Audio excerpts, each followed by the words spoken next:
Okay, hi everyone. I have a yoga friend that has requested some exercises. She's going to be away for about 5 weeks. We've been working on strengthening her legs post-surgery now for about 1.5 years or so. You know, she's making great progress with some of the exercises. I mean, we do a variety of yoga postures, but we tend to have a foundation of strengthening poses. And these poses I will show you right now. We always, we don't necessarily always start with these poses, but we always, when we need to, we tend to come back to these poses. We use the block and we use the wall.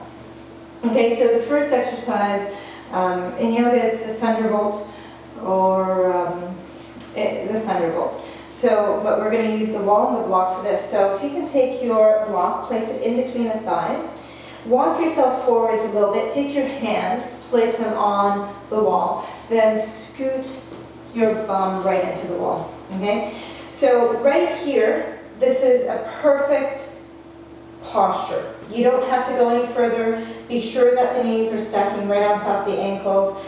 If you're finding that you're activating your legs and they're working, it's fine. What we want to make sure is that we never dip down too far that we're feeling pain in the knee, because we're here to strengthen. We don't want to continuously create more pain in the knee, because nothing is going to strengthen if there's pain there, okay? So range of motion is up to you where you want to go. If you want to dip a little bit further, go ahead, but be sure that you walk the feet forwards a little bit and always knees stack right on top of your ankles.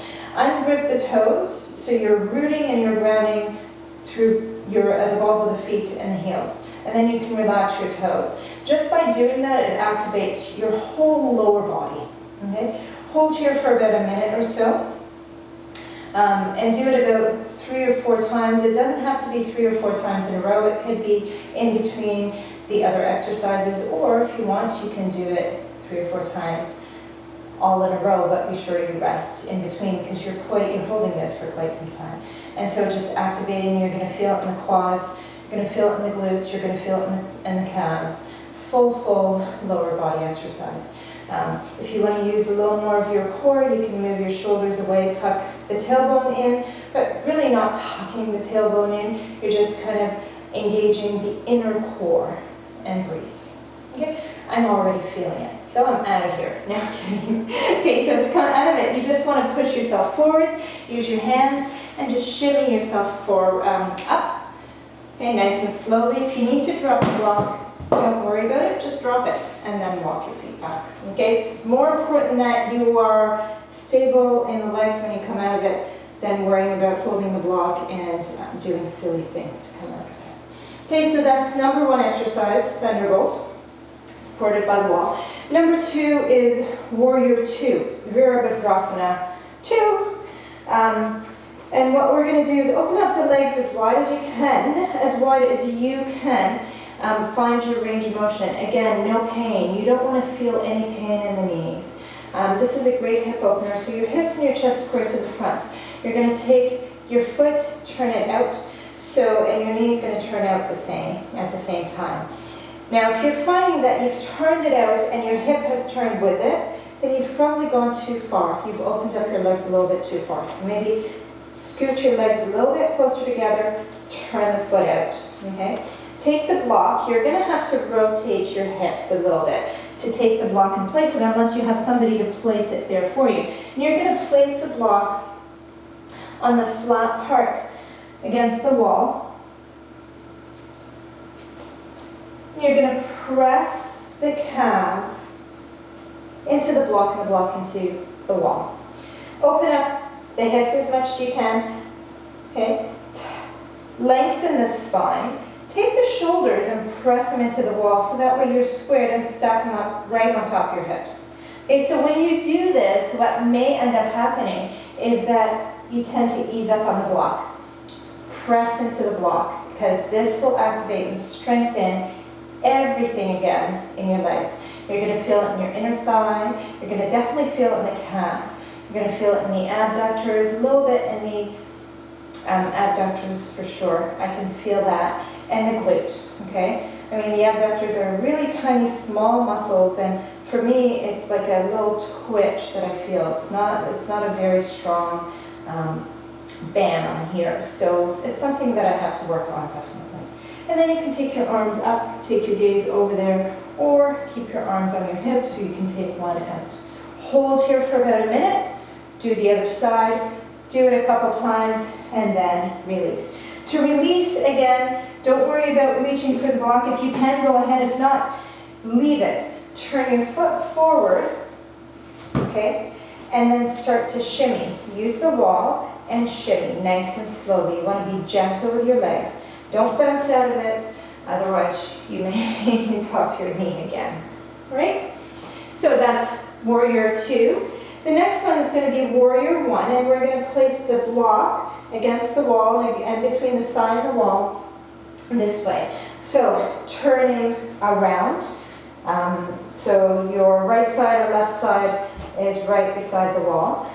You're going to have your feet about hip width apart, lengthening the spine. You're going to just take the leg closest to the wall, you're going to walk it forwards. So walking that forwards, remember your train tracks when you're doing this, okay? Because we're strengthening the legs. We don't want to have, I know in some warriors, you have cues, one heel, the heel's in alignment and turn your body forwards. Please don't do that just because you don't want to be torquing, you don't want to be affecting the SI joint, nor would you want to be affecting the pelvis and torquing the pelvis, and it probably can cause injury in the knee by torquing and turning your body that way. So just simply hip width apart, train track, stepping right foot forward to your train track, placing the block between your thigh and the wall, and find your stance, your distance, okay? So if you want to go further, you may have to walk your foot a little bit further and dip a little bit more. Make sure that the spine is long, that you energize through the back of that leg, and you stack your shoulders right on top of the hips. So nice long spine, top of the hips, and definitely pressing into this block helps, okay? So press. Anytime you find yourself relaxed, you're like, oh, I could hold here forever. Don't. We want to strengthen. We want to use the hold forever away from the wall. So right now when we're strengthening, focusing on certain muscle groups, let's just press into the block and really activate the glutes, activate the quad muscles, you know, the hamstrings. You want to activate your full lower body, okay? And you can hold here for, I don't know, a minute. Again, you can do that a few times. Knee again, once again the cues. Knee never goes beyond your toes. Knee always points the same way as your toes, and maybe even more so towards baby toe, just so you can open up the hips, okay? And you can take your arms, Charlie arms, I call this Charlie Angel arms. Or you can take them up, but when you do, make sure the range of motion in your arms is pure, and that you're not lifting the ribs, and you're not lifting the shoulders up. So shoulders down, lengthen the spine, and hold. Okay, to come out of this, curl the toes under, and step yourself forwards, and release. Very good. So the next pose we're going to do is similar to Thunderbolt. The only difference is the block is going to be in between your calves. Now standing here, you're going to place the block in between the calves. The heels are going to turn in and toes slightly out. Anatomically, we stand like that. We just stand with our feet with a slight external rotation. True North works great, but when you're recovering from knee surgery or any knee injury, it's better to just stand